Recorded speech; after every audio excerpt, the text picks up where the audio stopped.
Assalamualaikum warahmatullahi wabarakatuh. Salam sejahtera buat kita semua. Semoga kita semua dalam keadaan sehat jasmani dan rohani, tidak kekurangan satu apapun. Amin ya robbal alamin. Bab 451-455. Ye Chong berkata, "Kami masih berlatih sekarang, dan tidak banyak pengawal yang dapat memenuhi standar. Jadi masih terlalu dini untuk mendirikan perusahaan. Jangan sia-siakan. Untuk bakat seperti Tuan Zhang Tiezu, akan ada banyak tugas untuknya, dan komisinya setidaknya 5 juta. Lu Tianheng menyarankan. Ye Chong menggelengkan kepalanya. Zhang Tiezu dan beberapa rekannya hanya akan bekerja sebagai instruktur di perusahaan pengawal dan mengelola pekerjaan harian perusahaan pengawal. Mereka tidak akan keluar untuk mengambil tugas. Ini juga demi Zhang Tiezu dan yang lainnya. Lagi pula, orang-orang ini bersembunyi dari orang lain dan tidak cocok untuk menunjukkan wajah mereka. Meskipun Lu Tianheng tidak memahami hubungan ini, tetapi karena Ye Chong mengatakannya, dia tidak bisa berkata apa-apa, dia hanya menghela nafas dengan menyesal.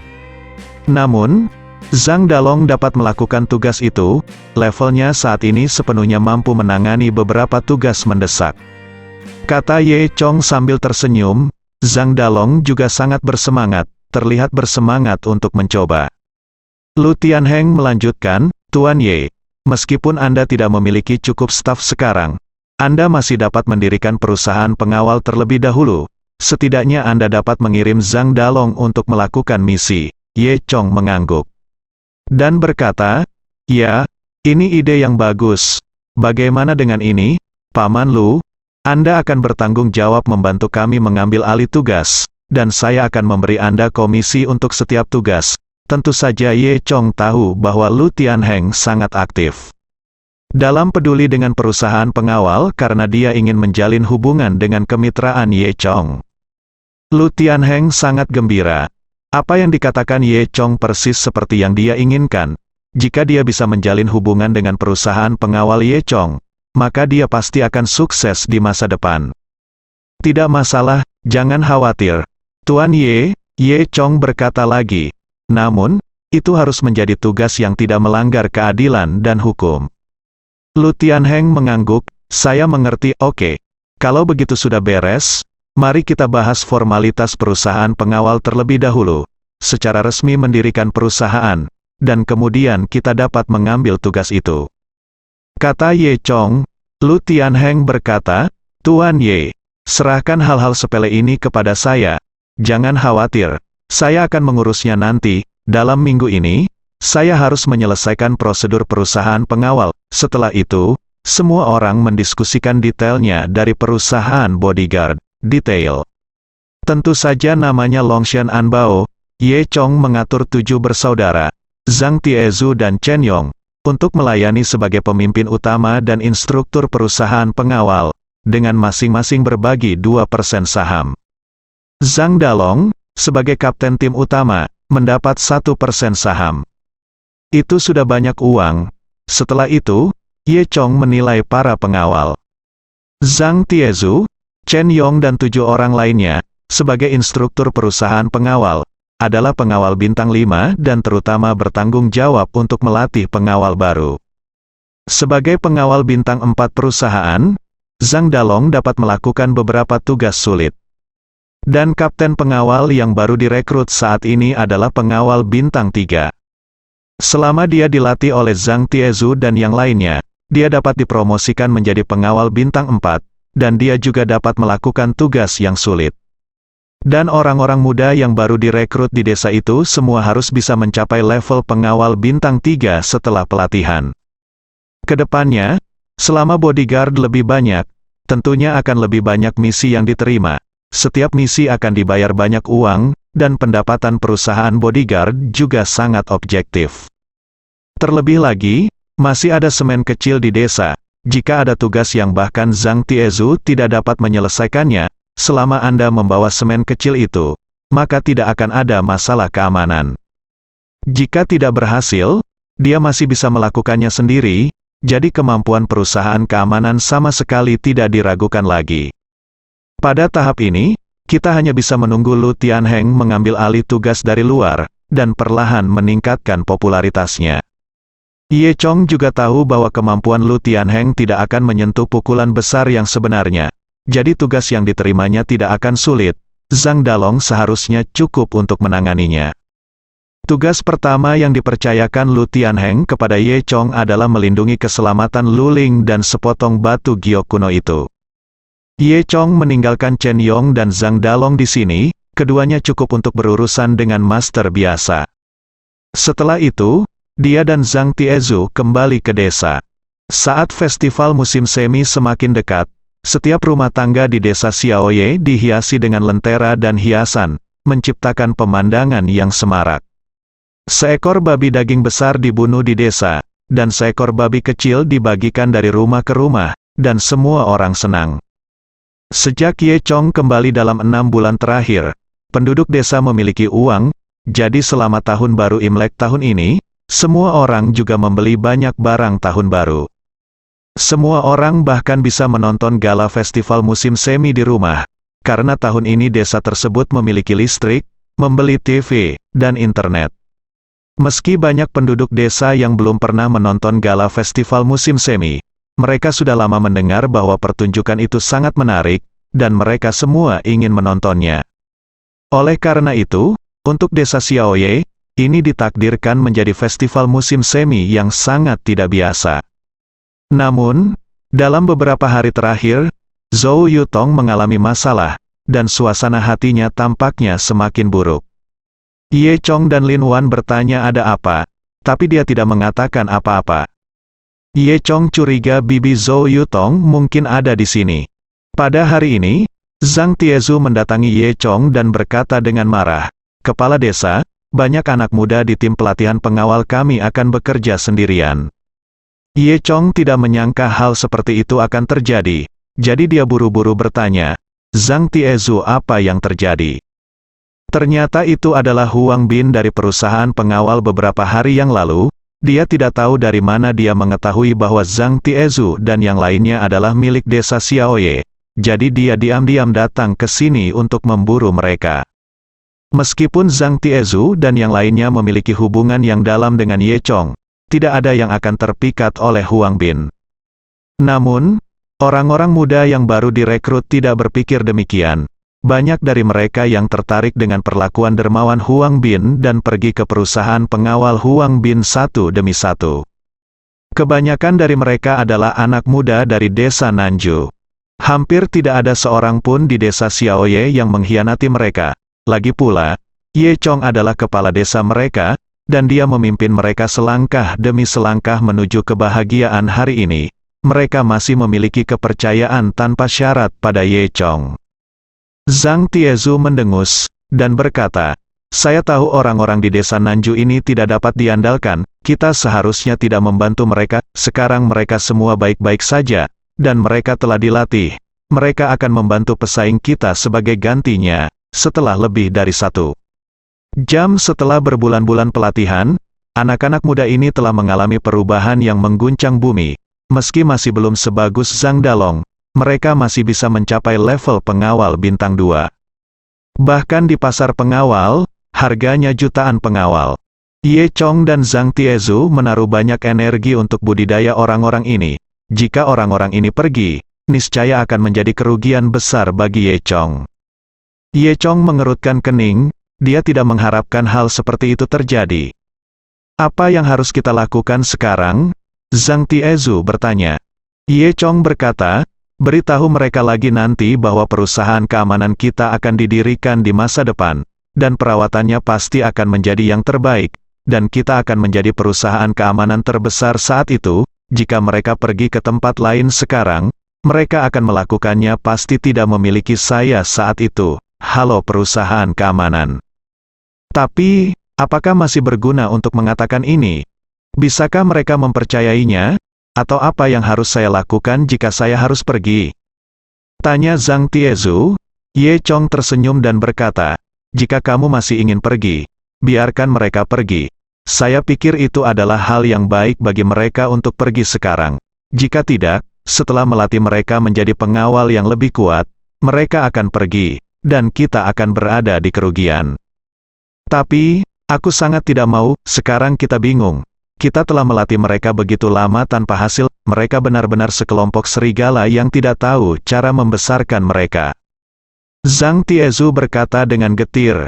Ye Chong tersenyum dan berkata, tidak apa-apa, cepat atau lambat mereka akan menyesalinya suatu hari nanti. Mereka hanya dapat melihat manfaat langsungnya, tetapi bukan visi jangka panjang, dan kami tidak menginginkan orang yang tidak setia seperti itu. Itu benar, Zhang Tiezu melemparkan tinjunya ke udara. Setelah perusahaan pengawal kita berkembang, mereka tidak akan memiliki kesempatan untuk kembali. Ye Chong mengangguk, tetapi dia tidak dapat membantu pertanyaan ini tidak mempertimbangkan. Lagi pula, orang adalah yang paling tidak terkendali. Setiap orang memiliki pikirannya sendiri. Ye Chong tidak dapat menggunakan kekuatan untuk memaksa orang lain melakukan sesuatu. Lagi pula, itu adalah urusan mereka sendiri untuk mengejar kepentingan orang lain. Namun, Ye Chong menghabiskan banyak upaya untuk melatih seseorang. Tetapi pada akhirnya, orang ini harus pergi ke pesaing secara bergantian, yang agak terlalu tidak masuk akal. Kita harus mencegah hal-hal seperti itu terjadi di masa depan. Lagi pula, Ye Chong sekarang berbisnis, bukan amal, dan dia tidak memiliki kebaikan untuk membantu semua orang. Memikirkan hal ini, Ye Chong tiba-tiba memikirkan metode mengolah senjata sihir yang disebutkan dalam warisan Dewa Naga. Ada sebuah sekte di zaman kuno, latihan mereka bukan untuk mengolah diri mereka sendiri, tetapi untuk mengolah alat sihir. Semakin kuat senjata ajaib dibudidayakan, semakin kuat kekuatan yang bisa digunakannya. Cara ini lebih sederhana daripada mengolah tubuh manusia itu sendiri, sehingga efeknya lebih cepat dan mudah mencapai tingkat tinggi. Namun, ada juga kerugiannya, yaitu jika senjata ajaib dihancurkan atau hilang, maka seluruh orang akan kehilangan kekuatannya, dan kultivasi puluhan tahun akan sia-sia. Tentu saja, ketika budidaya senjata ajaib mencapai level tertentu, Anda dapat mengintegrasikan kekuatan senjata ajaib ke dalam diri Anda dan langsung menjadi kekuatan Anda sendiri. Memikirkan hal ini, Ye Chong sudah punya solusi. Dia memutuskan untuk melatih pengawal baru di masa depan. Alih-alih melatih pengawal ini sendiri, biarkan mereka berlatih senjata magis, sehingga kecepatan formasi mereka akan lebih cepat. Apalagi, begitu seseorang ingin pergi, Ye Chong dapat mengambil kembali senjata ajaibnya, dan semua kultivasi orang ini akan sia-sia. Tentu saja, setelah ditentukan bahwa seseorang setia, Ye Chong juga memiliki cara untuk membantunya, mengubah kekuatan senjata ajaib menjadi kekuatannya sendiri. Dia memberitahu Zhang Tiezu pikirannya. Zhang Tiezu terkejut untuk waktu yang lama pada awalnya, dia tidak mengharapkan metode kultivasi semacam ini ada di dunia. Itu tidak pernah terdengar. Namun, karena Ye Chong mengatakannya, dia secara alami mempercayainya. Bagus untuk kepala desa, dengan metode ini, aku tidak akan takut serigala bermata putih itu akan pergi di masa depan.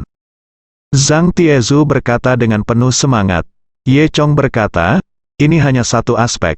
Lebih untuk meningkatkan proses penyaringan, kita harus melewati penyaringan, dan memilih mereka yang setia. Lagi pula, bahkan jika kita berlatih senjata sihir, itu akan menghabiskan banyak waktu kita, sumber daya. Zhang Tiezu mengangguk. Mengerti, saya akan pergi ke perusahaan psikologi besar untuk merancang metode penyaringan praktis. Ye Chong mengangguk. Dia akan menggunakan jimat giok sebagai alat sulap, tetapi dia tidak memiliki banyak jimat giok yang tersisa di tangannya. Sepertinya dia harus mendapatkan beberapa jimat giok nanti untuk membuat jimat giok baru. Tidak lama setelah laporan Zhang Tiezu, Zhou Yutong berjalan mendekat dengan marah. Ye Chong, penduduk desa di desa Nanju terlalu banyak, mereka benar-benar tidak berterima kasih sama sekali. Kata Zhou Yutong. Ye Chong tertegun, mengapa Zhou Yutong mengatakan itu? Mungkinkah Zhou Yutong juga mulai peduli dengan tim pengawal? Ternyata tidak demikian, beberapa warga desa di desa Nanju ingin keluar dan melakukannya sendiri. Setelah perluasan kilang anggur Ye Chong, dia merekrut banyak penduduk desa di desa Nanju untuk bekerja. Beberapa penduduk desa, setelah bekerja di kilang anggur selama beberapa waktu, berpikir bahwa mereka telah mempelajari teknologi pembuatan anggur, jadi mereka ingin melakukannya sendiri. Awalnya, orang-orang ini malu untuk mengatakannya, tetapi ketika mereka melihat bahwa orang-orang muda di desa meninggalkan Ye Chong dan pergi keluar untuk bekerja sebagai pengawal, menghasilkan puluhan ribu yuan sebulan, mereka semua serakah dan ingin pergi, keluar dan melakukannya sendiri. Pemimpin di antara mereka adalah seorang lelaki tua, hampir 40 tahun, bernama Zhao Chunlai. Zhou Yutong secara singkat memberitahu Ye Chong tentang masalah tersebut, dan kemudian membawa Ye Chong ke desa. Kamu bisa mengetahuinya sendiri, mereka semua menunggu di kepala desa sekarang, mereka bersikeras untuk mengakhiri kontrak dengan kami. Ye Chong tersenyum, kilang anggur berbeda dari pengawal, tidak ada yang bisa mempelajari metode pembuatan anggurnya, jadi dia tidak peduli. Namun, Ye Chong mengikuti Zhou Yutong ke desa. Ada 7 atau 8 orang berjongkok di depan sofa di desa, mengobrol tentang sesuatu, dan ketika mereka melihat Ye Chong masuk, mereka berdiri dan berjalan ke sisi Ye Chong. Tuan Ye, seperti ini, kami tidak ingin bekerja di kilang anggur. Li Chunlai mengenakan jaket kamuflase usang dan topi bulu anjing dengan bulu yang sudah terlihat, berbicara dengan aksen desa Nanju yang kuat, mengikuti Ye Chong dikatakan. Kamu ingin keluar dan melakukannya sendiri? Ye Chong bertanya sambil tersenyum. Itu benar. Mengapa kamu tidak mau melakukannya? Mengapa kamu mengajukan begitu banyak pertanyaan? Li Chunlai berkata dengan penuh rahasia. Apakah ada yang tidak bisa kamu akui? Jika kamu berani berpikir, katakan saja, Zhou Yutong berkata dengan marah. Sejujurnya, seseorang telah memberitahuku bahwa kamu diam-diam telah membeli peralatan pembuat anggur. Li Chun datang untuk melihat setelah diekspos, dia tidak lagi menyembunyikannya, dan berkata sambil mencibir, kami hanya ingin melakukannya sendiri.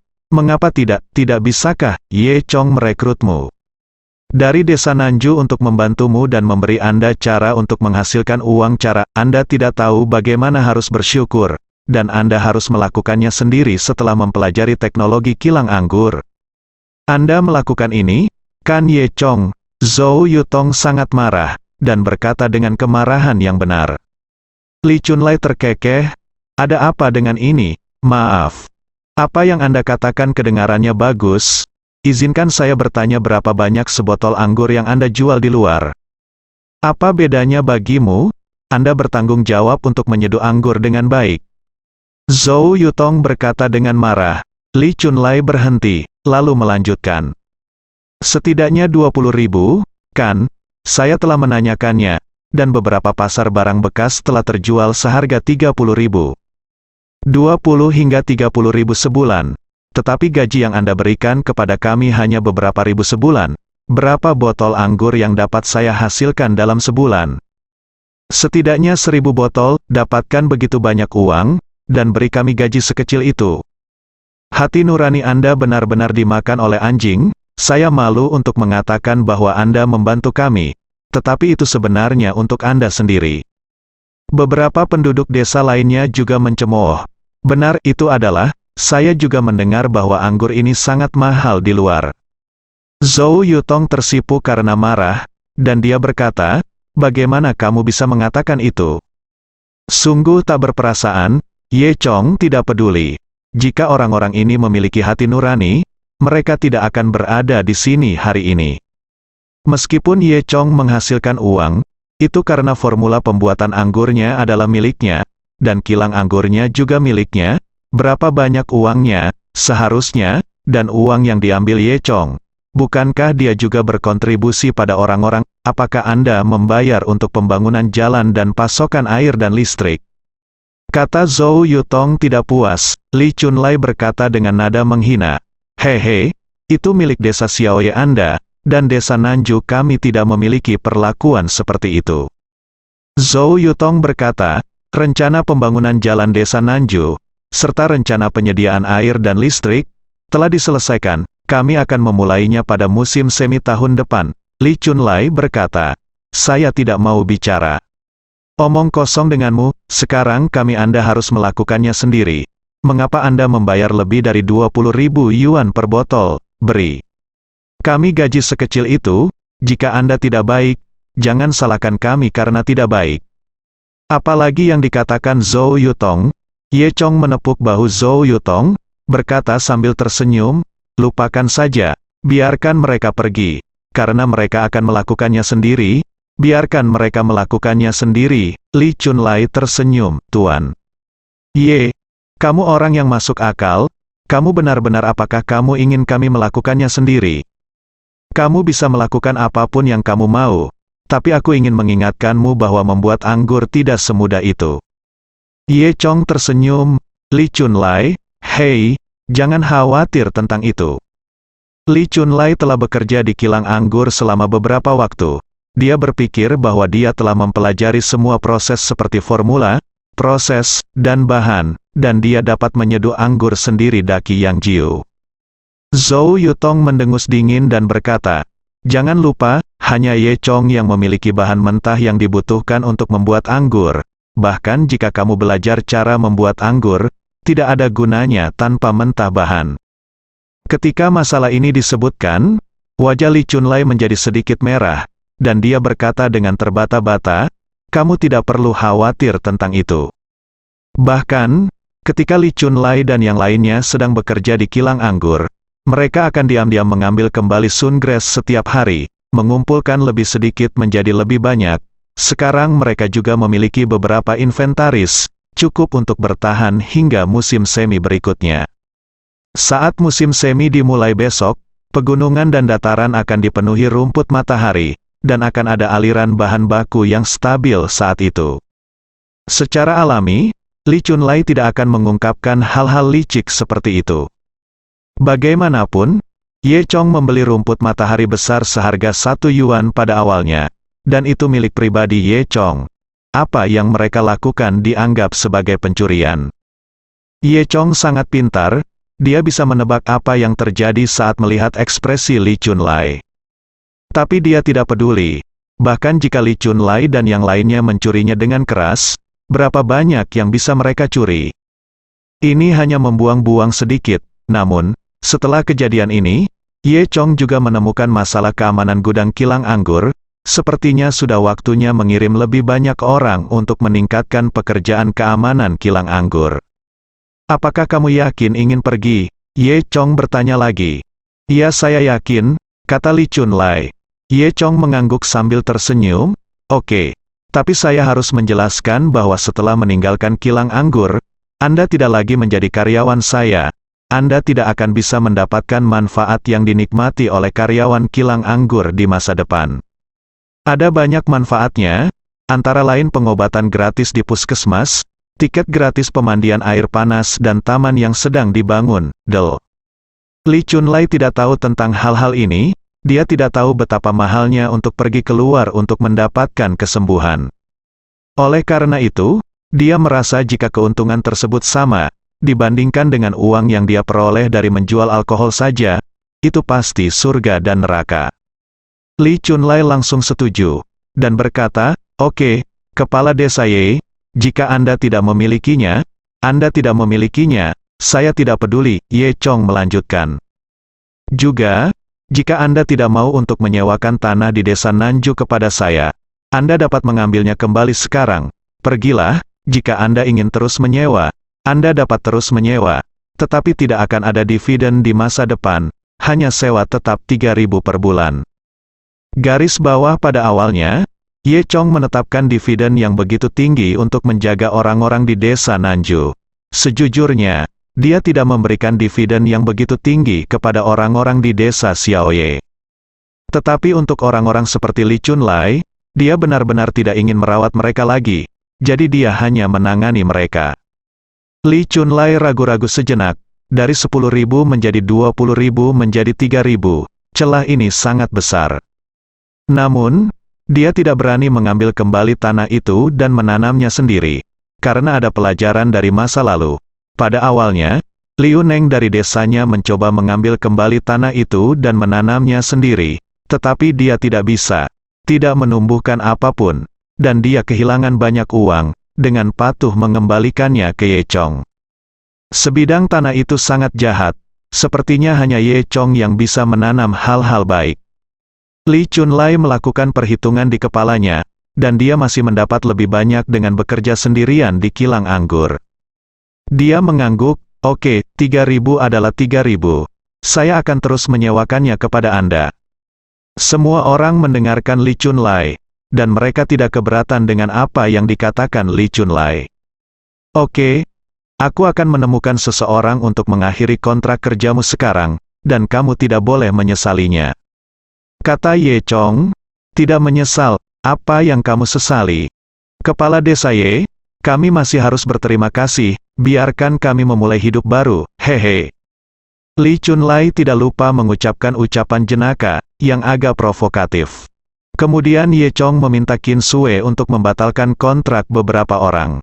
Beberapa orang dari Desa Li terlihat sombong, dan ketika mereka akan pergi, Ye Chong menghentikan mereka. "Ada satu hal lagi, kamu harus melakukannya," Ye Chong berkata. "Anggur yang kamu buat sendiri tidak bisa lagi disebut anggur Dakiang, karena ini adalah merek dagangku sendiri. Jika kamu berani menggunakannya sembarangan, maka aku akan menggunakan menurut hukum. Jangan salahkan aku karena kejam." Ye Chong melakukan ini karena dia takut Li Chunlai dan yang lainnya akan mengacau dan merusak reputasinya yang diperoleh dengan susah payah. Orang-orang seperti Li Chunlai paling takut pada hukum yang terdengar tinggi dan resmi. Dia mengangguk berulang kali dan berkata, "Jangan khawatir, anggur kami pasti tidak akan menggunakan nama anggur Dakiang, dan kami akan memiliki anggur sendiri, nama." Setelah itu, beberapa orang ini pulang dengan gembira, dan mulai mengatur hal-hal untuk dilakukan sendiri. Masing-masing dari mereka penuh percaya diri, berpikir bahwa mereka akan memasuki kehidupan baru yang indah. Zhou Yutong marah tentang hal ini selama beberapa hari, dan mengeluh kepada Ye Chong setiap hari. "Ye Chong, bagaimana kamu bisa begitu fasih? Penduduk desa ini benar-benar tidak tahu bagaimana berterima kasih. Mereka hanyalah sekelompok serigala bermata putih.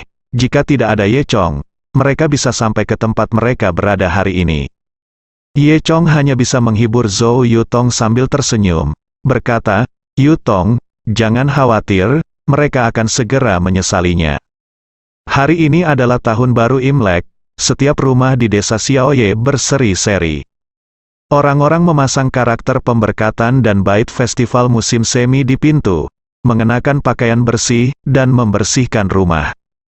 Li Sujuan dan Ye Jiangwo bangun pagi-pagi dan menyiapkan makanan di rumah. Membersihkan dan memotong sayuran, membesarkan mie, dan memotong isian pangsit sepertinya banyak pekerjaan yang harus dilakukan, tetapi wajah mereka semua berseri-seri. Lin Wan tidak pergi ke klinik, tetapi membantu Li Sujuan dengan pekerjaannya. Ye Yuan kembali dari kampus beberapa hari yang lalu, dan dia membantu Li Sujuan mencuci seledri dengan Lin Wan. Hanya Zhou Yutong yang tidak ada di rumah, dia pergi ke desa lagi pagi ini. Faktanya, dia tidak melakukan apa-apa hari ini, tetapi dia hanya merasa sedikit tidak enak, jadi dia ingin sendirian. Saat ini, dia sedang duduk di kantor departemen desa dengan linglung.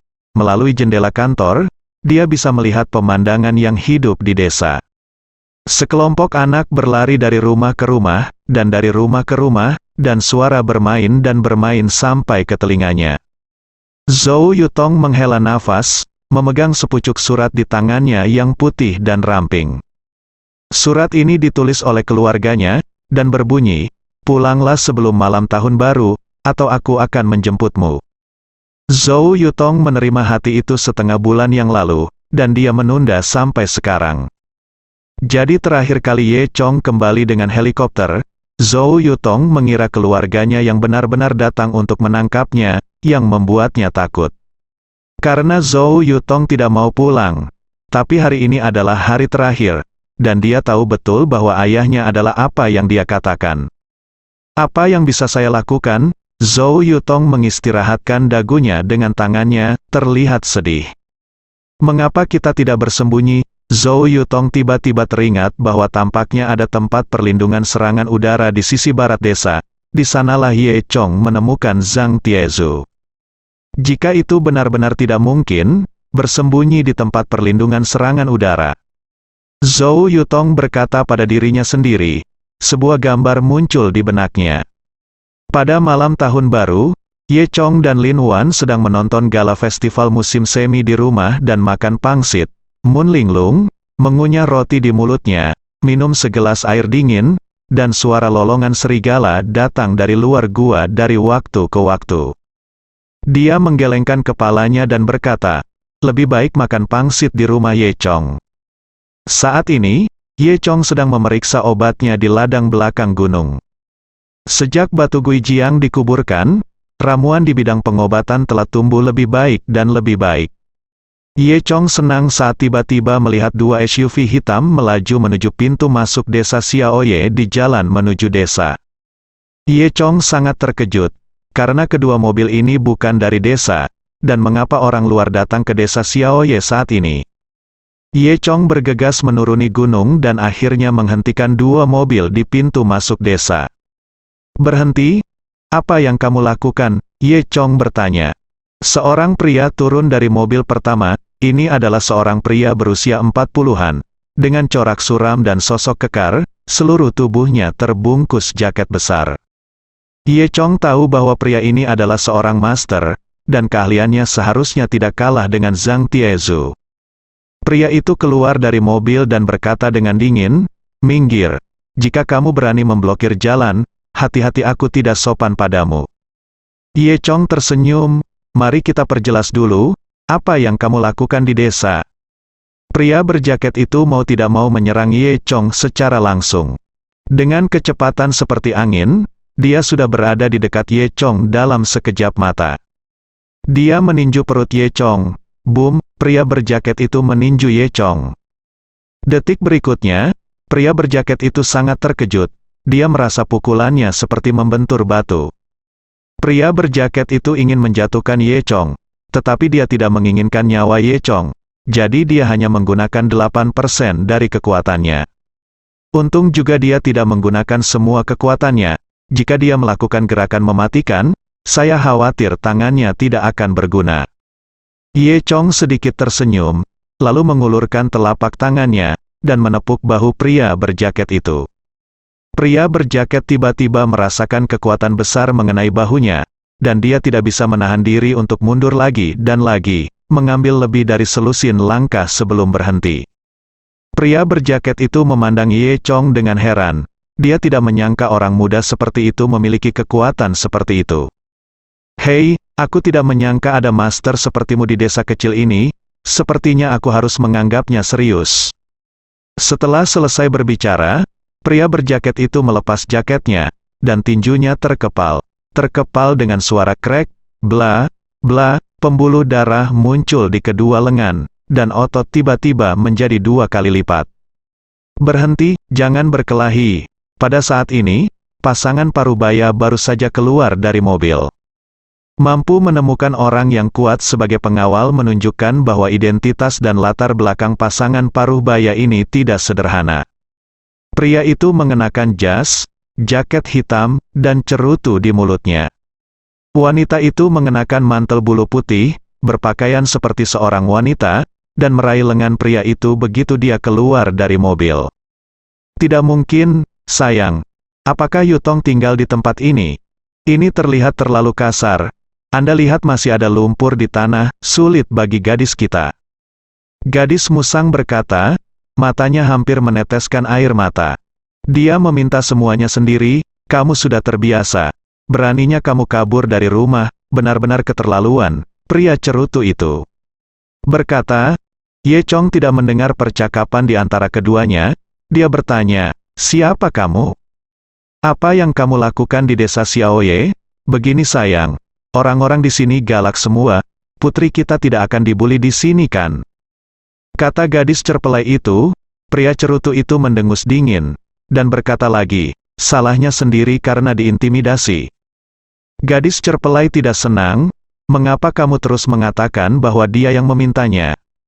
Seolah-olah dia sama sekali bukan putri kandung Anda. Ye Chong tidak bisa berkata apa-apa, dan mereka berdua bergumam pada diri mereka sendiri, mengabaikannya sama sekali. Mereka tidak menganggap serius orang. Apa yang kamu lakukan di sini, Ye? Chong bertanya lagi. Pada saat ini, pria cerutu menatap Ye Chong dengan dingin dan berkata, Ayo cari seseorang. Mencari seseorang? Siapa yang kamu cari? Ye Chong bertanya lagi. Bisakah kamu mengendalikannya? Nada pria cerutu itu dingin.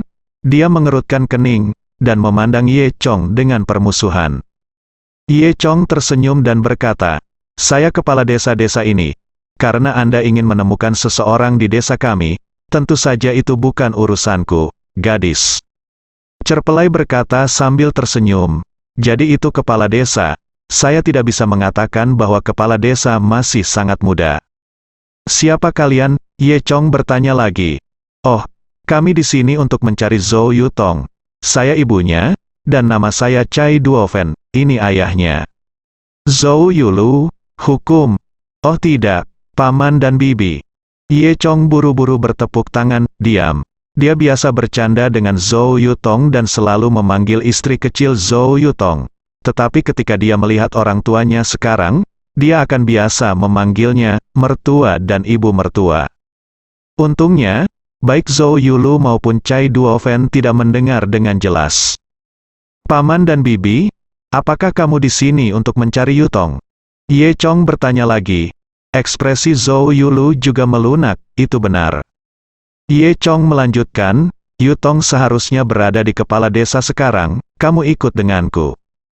Kemudian, Ye Chong membawa 2 mobil ke kepala desa.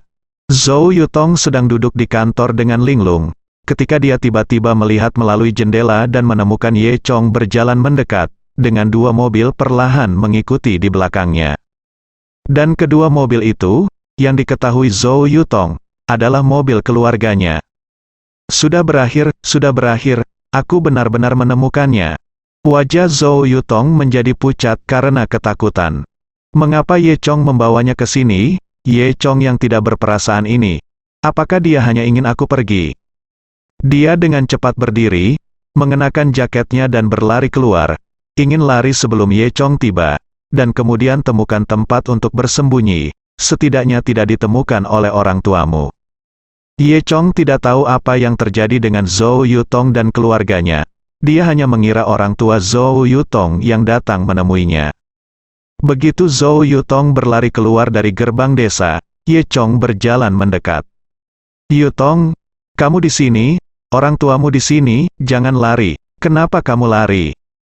Sini, Yutong. Ye Chong melihat Zhou Yutong berlari keluar, jadi dia memanggilnya dengan keras. Zhou Yutong membenci Ye Chong sampai mati sekarang. Sial, mengapa Anda menelepon begitu keras? Kenapa aku tidak melihatmu begitu positif? Saat ini, mobil berhenti di gerbang desa, dan Zhou Yulu serta Cai Duofen keluar dari mobil. Zhou Yulu dengan tegas berteriak, mau kemana?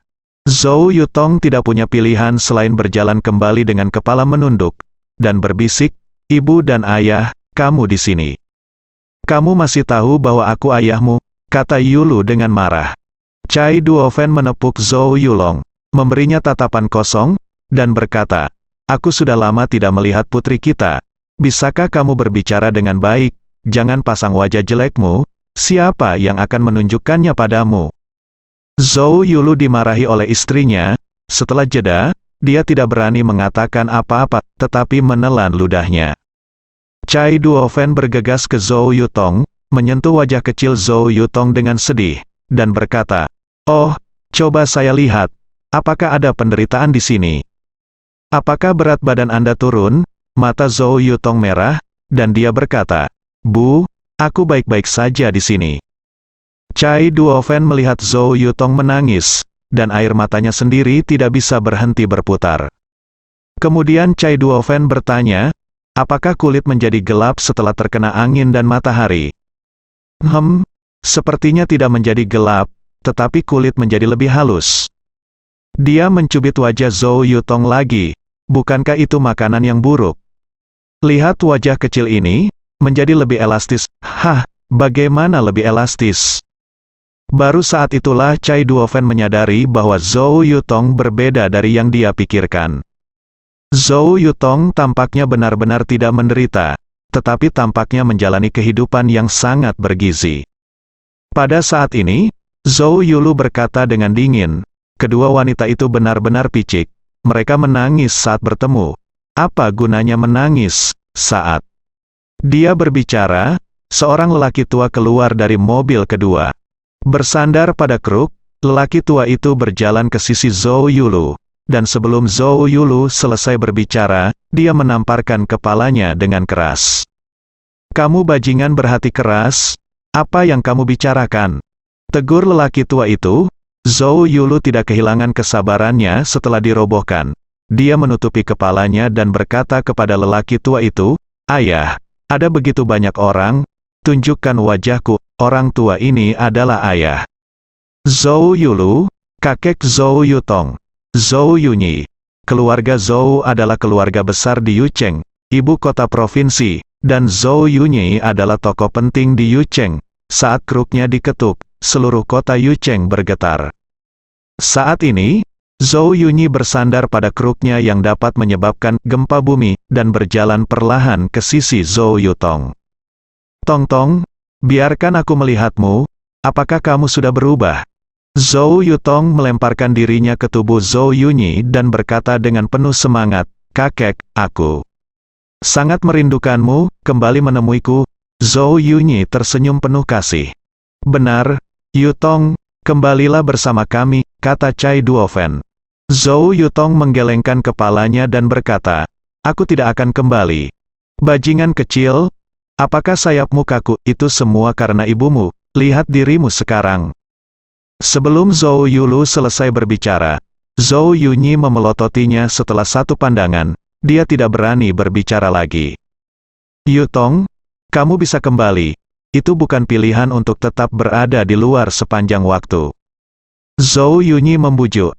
Zhou Yutong menggelengkan kepalanya lagi dan berkata, "Kakek, aku pasti tidak akan kembali." Zhou Yulu berkata, "Jika kamu tidak kembali hari ini, aku akan menangkapmu." Zhou Yutong berhenti. "Kata-katamu tidak hitung, Anda adalah bos keluarga Zhou yang bermartabat. Apakah Anda begitu tidak jujur?" "Apa katamu?" Zhou Yulu tersipu marah.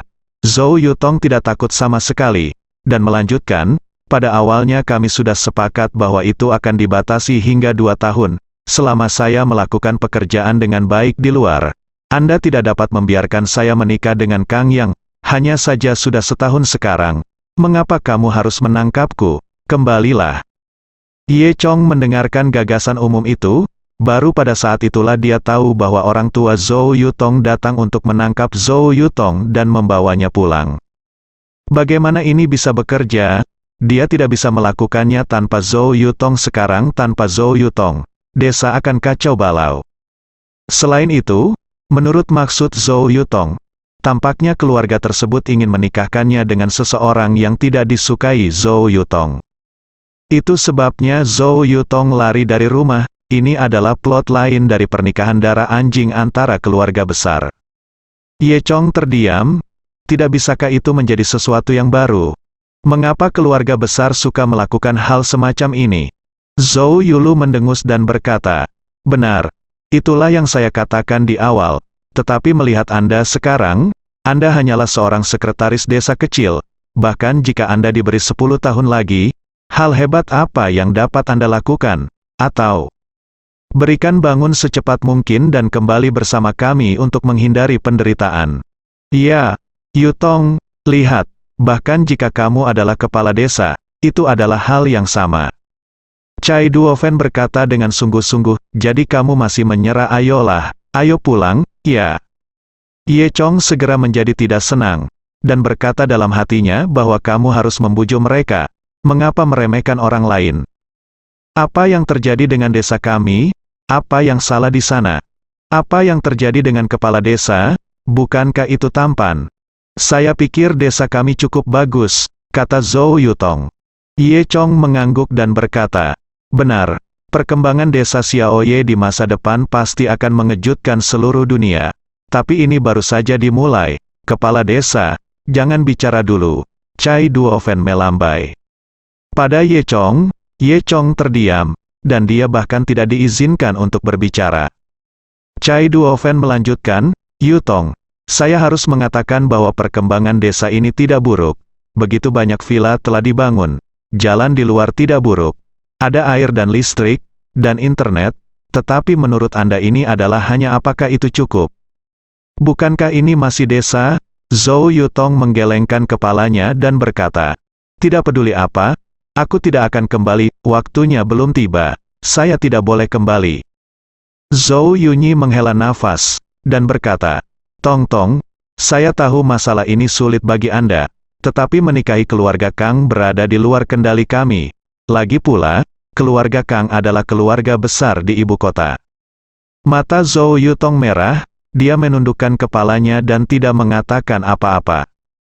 Dia juga tahu bahwa apa yang dikatakan Zhou Yunyi adalah kebenaran. Tetapi dia benar-benar tidak ingin menikah dengan Kang Yang. Dia tidak tahu apakah ada gunanya melakukan perlawanan sia-sia ini sendiri. Zhou Yulu melihat Zhou Yutong sedikit longgar. Dia melanjutkan, Yutong, kembalilah bersamaku, aku tidak bisa memanjakanmu hari ini. Kamu harus kembali jika kamu kembali, atau kembali jika tidak. Zhou Yutong kehilangan akal, haruskah dia benar-benar kembali dengan orang tuanya?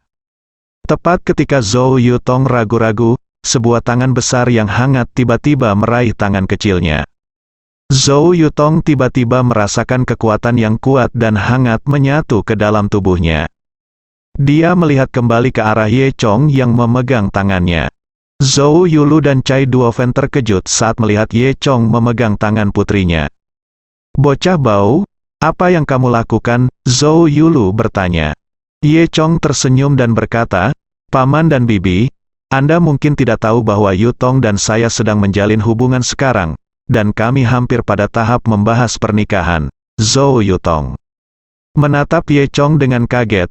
Dia tidak menyangka, Ye Chong berani mengatakan apapun. Di depan orang tua Lin Wan, Ye Chong bertindak sebagai pacar Lin Wan, dan sekarang dia bertindak sebagai pacarnya sendiri. Zhou Yutong bahkan takut, jika Ye Chong tiba-tiba mengatakan bahwa dia hamil. Bukankah dia akan menakuti orang tuanya sampai mati? Lagi pula, Ye Chong memiliki catatan kriminal, tapi dia mengenal orang tuanya. Mereka berbeda dengan orang tua Lin Wan. Bahkan jika dia benar-benar hamil, Zhou Yulu harus membawanya kembali untuk melakukan aborsi, dan kemungkinan operasi perbaikan membran. Kamu kentut, bisakah Yutong dari keluarga kami jatuh cinta padamu? Kamu adalah kepala desa kecil, dan kamu masih ingin berhubungan seks dengan Yutong dari keluarga kami. Kamu terlalu angan-angan. Zhou Yulu mengutuk histeris. Saat ini, Zhou Yunyi memblokir pembicaraan Zhou Yulu, tidak mengizinkannya untuk terus berbicara. Karena Zhou Yunyi baru saja berada di dalam mobil dan melihat pertarungan antara Ye Chong dan pria berjaket itu. Dia tahu bahwa Ye Chong jelas bukan orang biasa yang bisa mengalahkan pria berjaket itu dengan mudah. Semakin banyak master seperti itu bersembunyi di desa pegunungan kecil, semakin dia tidak boleh diremehkan. Jadi Zhou Yunyi sebenarnya sangat berhati-hati terhadap Ye Chong di dalam hatinya. Jika tidak ada keluarga Kang, mungkin Zhou Yunyi sangat ingin melihat Zhou Yutong dan Ye Chong bersambung.